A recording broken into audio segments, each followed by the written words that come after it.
What's up, everyone? Welcome to the Power Play with CJ. Today we're going to focus in on Erik Johnson signing a 4-year deal worth $3.75 million per year with the Colorado Avalanche. Obviously, Erik Johnson got sent to Colorado in the trade that sent Kevin Shattenkirk and Chris Stewart to St. Louis.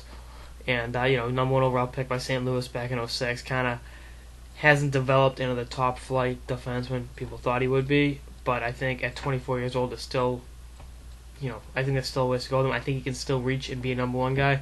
You're thinking this guy played in the Olympics at 22 for Team USA and played some pretty heavy minutes.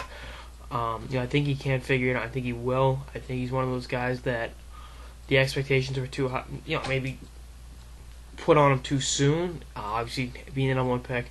I think he's probably the only number one pick in the last 10 or 15 years. So didn't go to the NHL right away.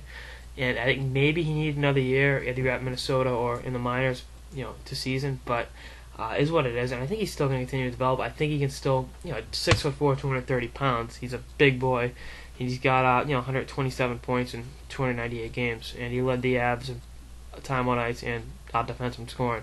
I think one thing was he hurt his tore his ACL almost the whole year back in 2008 in a golf cart miscue. So that kind of stunted his development, and like I said, I think the pressure was a little too high right away. And I think now that he's got the big contract, I think he's going to continue to grow. And I think he will be a number one defenseman in due time.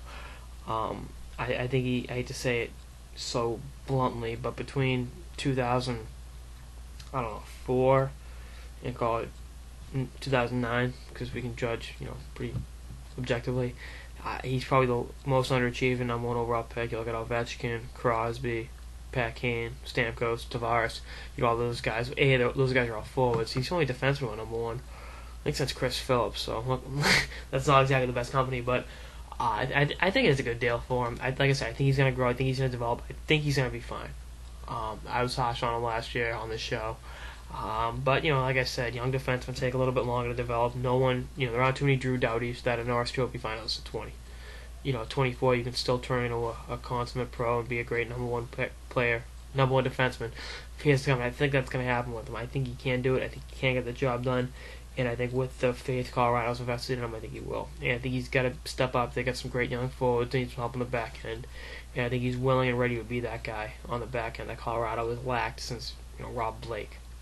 It's been a while. So we'll see how it all shakes up. I'm excited. Let's see what goes on in the Mile High City. That's all I got this episode of the Power Play with CJ on the Colorado Avalanche re-signing defenseman Erik Johnson with a 4-year contract. Stay tuned for more episodes throughout the offseason and beyond. Later, guys.